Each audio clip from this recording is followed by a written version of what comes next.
안녕하세요. 오늘도 즐거운 하루 라디오 시네마입니다. 오늘은 60대 여성분이신 PPPSK3657님이 보내주신 사연입니다. 시작합니다. 사연 제목, 우리 사이가 알고 보니 나의 혈육이었다. 어머니, 요즘 왜 그렇게 기운이 없으세요? 어디 편찮으신 건 아니고요? 딸 미선의 걱정스러운 물음에 박순옥 여사는 그저 희미하게 웃을 뿐이었다. 30년 전 찢어지게 가난했던 시절의 기억은 아물지 않는 상처처럼 그녀의 가슴 한구석에 박혀 있었다. 첫 아들을 낳고 남편이 병으로 세상을 떠난 후 그녀는 굶주림에 허덕였다. 단칸방에 누운 어린 아들의 야윈 얼굴을 볼 때마다 끓어오르는 모성애는 그녀를 미치게 했다. 아이의 울음소리가 천둥처럼 귓게 울리던 그날 밤, 쏟아지는 장대비 속에서 그녀는 어린 아들 동우를 보육원 문 앞에 두고 돌아서야 했다. 그날의 비는 아직도 귓게 쏟아지는 듯 생생했다. 딸 미선을 위해 독하게 마음먹고 살아왔지만 동우를 향한 죄책감은 단 한순간도 그녀를 놓아주지 않았다. 순옥은 미선의 눈을 똑바로 마주보지 못했다. 딸의 맑고 순수한 눈빛을 보면 그녀의 추악한 과거가 그대로 드러날 것만 같아 두려웠다. 아니야, 미선아. 그냥 잠을 좀 설쳐서 그래. 다 괜찮아. 그녀는 애써 미소를 지으며 미선의 손을 꼭 잡았다. 미선은 고개를 갸웃했지만 이내 엄마의 손을 부드럽게 감싸 안았다. 준혁 씨랑 결혼 얘기 다 끝났어요. 이제 엄마랑 준혁 씨 만나게 해드릴게요. 엄마가 준혁 씨 꼭 좋아하실 거예요. 미선이 말하는 김준혁, 번듯한 회사에 다니는 훤칠한 청년. 사진으로만 봐도 훈훈한 인상에 순옥은 안심했다. 그런데 왠지 모르게 낯이 익었다. 그의 눈빛, 굳게 담은 입술, 어딘가 모르게 쓸쓸해 보이는 분위기. 마치 아주 오래전 꿈에서 만났던 누군가와 닮은 것 같았다. 순옥은 그저 기분 탓이겠거니 하고 대수롭지 않게 넘겼다. 이 불길한 예감이 그녀의 인생을 송두리째 흔들게 될 줄은 꿈에도 상상하지 못한 채 결혼을 앞두고 양가 상견례가 잡혔다. 준혁의 부모님은 이미 몇 년 전에 돌아가셨고 홀로 된 준혁을 키운 것은 준혁의 어머니와 절친한 친구인 박 여사였다고 했다. 순옥은 그 말을 듣는 순간 가슴이 철렁 내려앉았다. 박 여사라니. 혹시 상견례의 장소, 고급 한정식 집의 문이 열리고 준혁과 함께 들어선 중년의 여성은 다름 아닌 순옥의 오랜 친구 최정숙 여사였다. 순옥은 믿을 수 없다는 듯 입을 틀어막았다. 어머, 순옥이 너였니? 정숙은 기쁨에 겨워 순옥을 얼싸 안았다. 30년 만의 재회였다. 두 사람은 회포를 풀며 밤늦도록 이야기를 나누었다. 준혁과 미선이 자리를 비운 후 정숙은 순옥에게 조심스럽게 입을 열었다. 사실 준혁이는 내 친아들이 아니야. 30년 전 내가 힘들 때 우연히 보육원 앞에서 버려진 아기를 발견했어. 차마 모른 척 할 수 없어서 내가 키운 아이지. 정숙의 말 한마디 한마디가 순옥의 심장을 찔렀다. 그 아이가 너무 가여웠어. 그 작은 몸에 낡은 베넷 저고리 하나만 걸치고 있었는데 유일하게 지니고 있던 건 작은 옥비녀였지. 순옥의 눈앞이 하얗게 변했다. 옥비녀. 그건 순옥의 어머니가 순옥의 첫 아기에게 선물해 주었던 것이었다. 가난해서 먹을 것 하나 제대로 못 줄지언정 고이고이 간직해 두었다가 마지막 희망으로 아기의 베넷 저고리 속에 넣어두었던 바로 그 옥비녀였다. 순옥의 손이 파르르 떨렸다. 정수가, 혹시 그 아이 태어난 날짜가 어떻게 되는지 기억하니? 정숙은 고개를 갸웃거리며 말했다. 정확히 기억은 안 나는데 여름이었던 것 같아. 한밤중에 비가 억수로 쏟아지던 날이었지. 그날 밤 순옥은 잠 못 이루고 밤새 뒤척였다. 그녀의 머릿속에는 오직 준혁의 얼굴과 옥비녀 그리고 쏟아지던 빗소리만이 가득했다.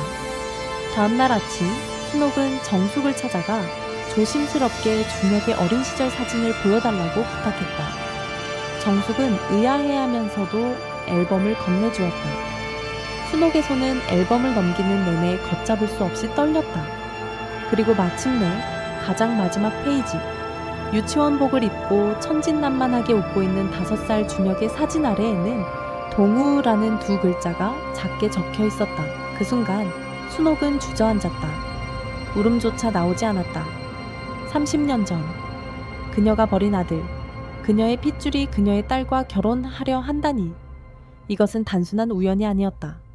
운명의 신이 그녀에게 내린 가장 잔인한 형벌이었다. 순옥은 숨을 쉬는 것조차 고통스러웠다. 순옥은 미칠 것만 같았다. 그녀의 사위가 30년 전 버린 아들이었다니. 이 끔찍한 진실을 어떻게 감당해야 할까? 그녀는 준혁을 찾아가 모든 것을 털어놓기로 결심했다.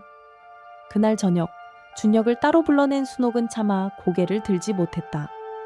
준혁아, 네가 어릴 때 보육원에 버려졌다는 사실 알고 있었니? 순옥의 돌발적인 질문에 준혁은 얼굴이 굳어졌다. 어머니, 그게 무슨 말씀이세요? 순옥은 주저하며 입을 열었다. 내가 네 생모란다, 준혁아. 30년 전 내가 널 버렸어. 미안하다. 정말 미안하다. 그녀의 눈에서는 뜨거운 눈물이 쏟아졌다. 준혁은 순옥의 말을 믿을 수 없다는 표정으로 얼어붙었다.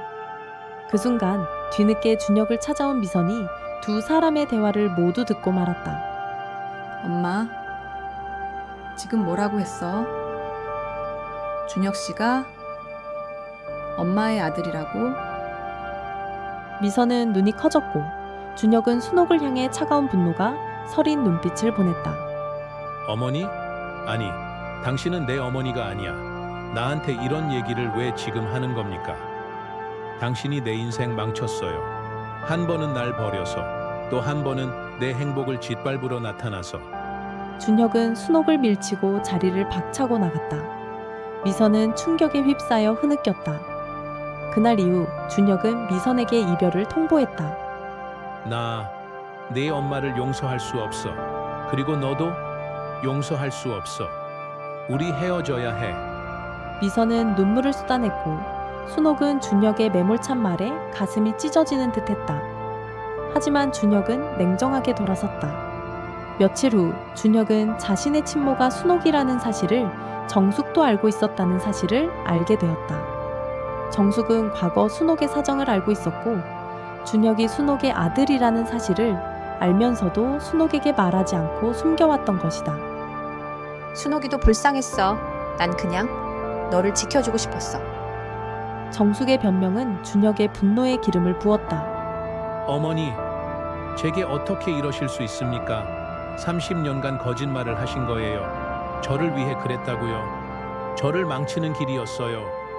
준혁은 정숙에게 차갑게 등을 돌렸다. 모든 것을 잃은 준혁은 미선에게 복수하기로 결심했다. 아니, 정확히는 순옥에게 복수하기로 마음먹었다. 그는 미선을 찾아와 무릎을 꿇고 용서를 빌었다. 미선아, 내가 너무 이기적이었어. 당신을 사랑해. 우리 다시 시작하자. 내 곁에 있어줘. 미선은 준혁의 진심에 감격해 그를 용서했다. 하지만 순옥은 준혁의 눈빛에서 섬뜩한 광기를 읽었다. 그의 눈은 사랑이 아닌 복수심으로 가득 차 있었다. 2 사람은 결혼했다. 결혼식 날 순옥은 하염없이 눈물을 흘렸다. 행복한 딸의 모습을 보며 기쁨의 눈물인지 자신의 죄책감에 대한 눈물인지 알 수 없었다. 순옥은 준혁에게 조심스럽게 말했다. 준혁아, 네가 날 용서하지 않아도 돼. 그냥 미선이랑 행복하게 살아주렴. 그게 내가 바라는 전부다. 준혁은 말없이 고개를 끄덕였지만 순옥은 준혁의 차가운 눈빛에서 여전히 자신을 향한 원망과 증오를 읽을 수 있었다. 3 사람은 겉으로는 행복한 가족처럼 보였지만 그들의 마음속에는 영원히 씻을 수 없는 상처와 비밀이 자리 잡고 있었다. 결혼 후 준혁의 잔혹한 복수가 시작되었다. 그는 순옥의 주변 사람들에게 순옥이 과거에 아들을 버렸다는 사실을 교묘하게 흘렸다. 순옥은 어느 날 갑자기 지인들의 차가운 시선을 받게 되었다. 그녀는 영문을 몰랐지만 준혁의 섬뜩한 미소를 보며 모든 것을 짐작할 수 있었다. 준혁은 순옥이 다니던 교회에 거액의 기부를 하며 착한 사위 행세를 했고 순옥은 사람들의 의심 가득한 시선과 수군거림 속에서 고통받았다. 그뿐만이 아니었다. 준혁은 미선을 교묘하게 순옥에게서 떼어놓았다. 당신이 결혼 후에도 왜 엄마한테 그렇게 매달려? 독립된 가정을 꾸려야지. 미선은 준혁의 말에 설득당했고 점차 순옥과의 연락을 피했다. 준혁은 순옥의 손녀를 낳은 미선에게 넌지시 말했다. 핏줄은 중요한 거야. 당신 엄마처럼 자식을 버리는 일은 없을 거라고 믿어.